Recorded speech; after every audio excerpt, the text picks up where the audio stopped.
U.S. out of the Iran nuclear deal and imposing tough new sanctions on Iran instead. The president, in a speech seen here in the U.S. and carried live in Iran, calling the deal disastrous.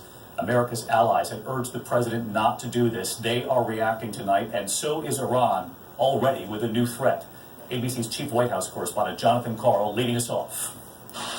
Defying our allies and keeping a campaign promise, President Trump is taking the United States out of the Iran nuclear deal.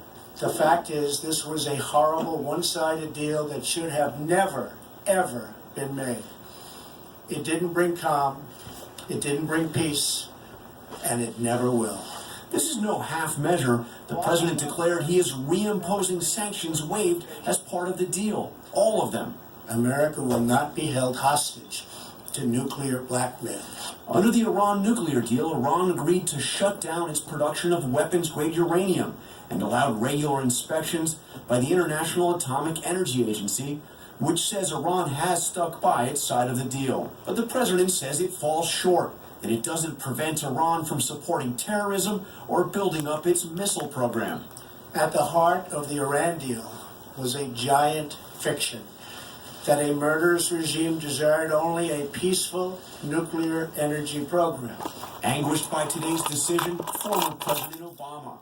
The Iran deal, his chief foreign policy accomplishment. Today, in a statement, he warns the United States could eventually be left with a losing choice between a nuclear-armed Iran or another war in the Middle East.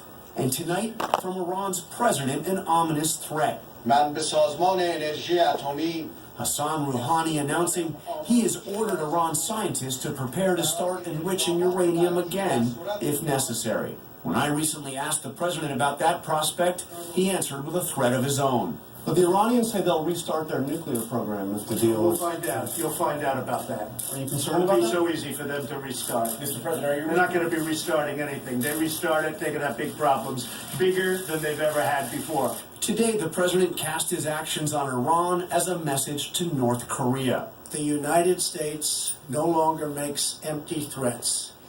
When I make promises, I keep them. The president announced Secretary of State Mike Pompeo is in North Korea again tonight, laying the groundwork for the much-anticipated nuclear summit with Kim Jong-un. A lot happening at once. John Karl with us live from the White House tonight. And John, Iran had agreed to those robust nuclear inspections.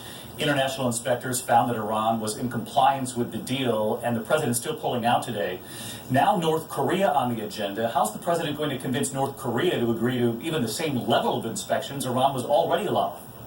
David, that may be the single most important unanswered question as the president goes into his meeting with Kim Jong-un. After all, North Korea already has nuclear weapons, and it is the most isolated, secretive nation on Earth. John Karl leading us off tonight. John, thank you. America